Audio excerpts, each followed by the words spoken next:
Welcome friends, Nimtita দর্শন আপনাদের সঙ্গে আমি শিবরাম সরকার। আজকে হাজার হাজার শিক্ষকের মুখে হাসি ফুটবে, নতুন বিদ্যালয়ে যোগদান করবে। 14,339টি শূন্য পদে শিক্ষক নিয়োগ হবে। 9 বছর আগে টেট পরীক্ষা হয়েছিল, সেই মামলার আজকেই রায়। বিচারপতি মাননীয় তপব্রতী চক্রবর্তী এবং বিচারপতি মাননীয় পার্থ সারথী চট্টোপাধ্যায়ের ডিভিশন বেঞ্চ আজকে রায় দেবে। 14,339টি স্কুল সার্ভিস কমিশনের যে ঘোষিত শূন্য পদ ছিল, সেই শূন্য পদে নিয়োগের যে ফলাফল হাইকোর্টের, সেটা আজকে দেওয়া হবে। 2015 সালের 16ই আগস্ট শেষবার আপার প্রাইমারি শিক্ষক নিয়োগের টেট পরীক্ষা হয়েছিল। এর বিজ্ঞপ্তি নোটিফিকেশন তারও আগে হয়েছিল। একের পর এক মামলায় এই সমস্ত চাকরি প্রার্থীর ভবিষ্যৎকে একবারে শেষ করে দেওয়া হয়েছে। কলকাতা হাইকোর্টের নির্দেশে গত বছর 23শে আগস্ট সেকেন্ড মেরিট লিস্ট প্রকাশ হয়। তারপরে নভেম্বরে তাদের কাউন্সেলিং হয়। সমস্ত কিছু সম্পন্ন হয়ে গেছে, শুধু জয়েনের আশায় অপেক্ষার প্রহর গুনছে। গত 18 জুলাই এই মামলার শুনানি হয়েছে। চাকরি প্রার্থীরা শুধু মামলার রায়ের দিকে তাকিয়ে আছেন, আশা করছেন এই মামলার জট কেটে গেছে, স্কুলে যোগদান শুধুমাত্র সময়ের অপেক্ষা। আবার অনেকে বলছেন যে আপার প্রাইমারি স্তরে শিক্ষক নিয়োগের জন্য মেধা তালিকা প্রকাশিত হয়েছে 23/8/2023 তারিখে, অথচ এখনও নিয়োগ অধরা। তাই চূড়ান্ত রায়দানের পর যোগ্যতা এবং মেধার নিরিখে স্বচ্ছতার সঙ্গে নিয়োগ প্রক্রিয়া সম্পন্ন হোক, এটা চাইছি। 10 বছর শিক্ষক নিয়োগ না হওয়াতে বিদ্যালয়গুলো বন্ধ হয়ে গেছে। আর এই নিয়োগ নিয়ে হাইকোর্টের সিঙ্গেল বেঞ্চ প্রথমে 2016 সালে সিঙ্গেল বেঞ্চে মামলা হয়। তারপর 2021 জুলাই মাসে ডিভিশন বেঞ্চে মামলা হয়। এই মামলায় শুনানিতে আদালত বারবার বেঞ্চ বদল হয়েছে। 5 বার সিঙ্গেল বেঞ্চ, 6 বার ডিভিশন বেঞ্চে মামলা ঘুরেছে। গত বছর 6 নভেম্বর থেকে 2রা ডিসেম্বর পর্যন্ত এমপ্ল্যানেড 8,900 জন প্রার্থীর কাউন্সেলিং শেষ হয়েছে। তবে একজনও শিক্ষক শূন্য পদে যোগদান করতে পারেনি। তাদের জয়েনিংও বাকি।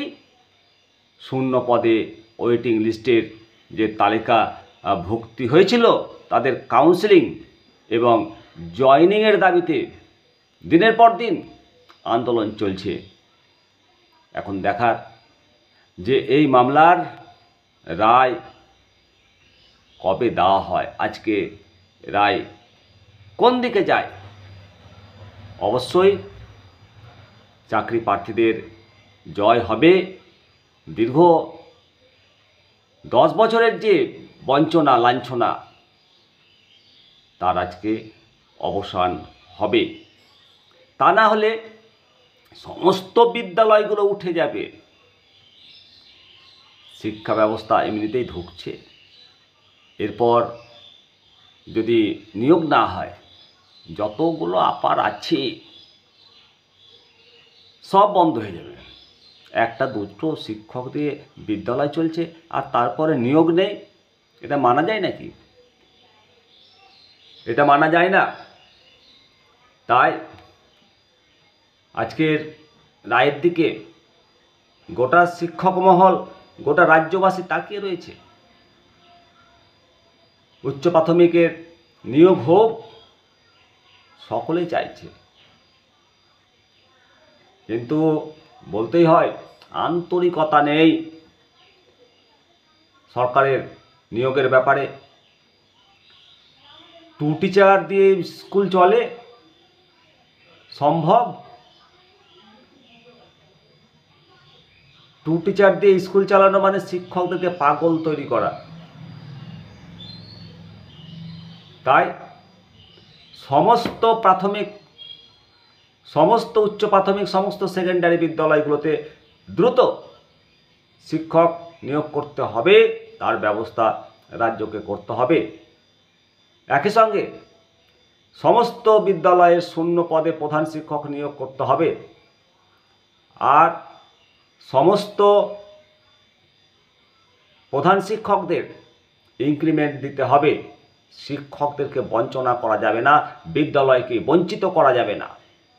বিদ্যালয় বঞ্চিত হলে বিদ্যালয়গুলো ছাত্র শূন্য হবে, শিক্ষক শূন্য হবে, বিদ্যালয়গুলো উঠে যাবে। তাই দীর্ঘ যে 9 বছর আগে টেট পরীক্ষা হয়েছে, 10 বছর ধরে তাদের যে বঞ্চনা, সেই বঞ্চনা দূর করে আপার প্রাইমারির যোগদান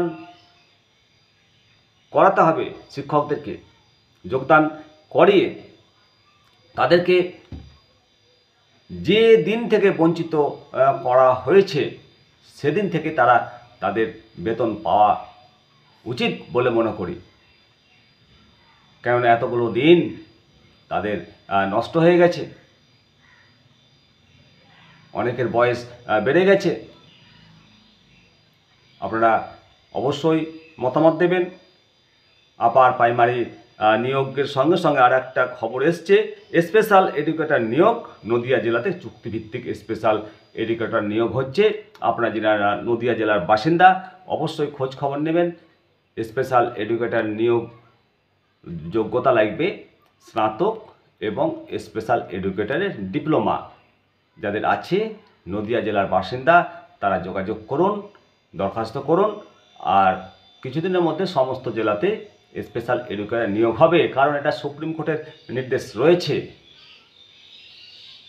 আপনারা কমেন্ট করবেন। ভালো থাকুন, সুস্থ থাকুন, দেখতে থাকুন নিয়মিত নিমতিতা দর্শন। নমস্কার।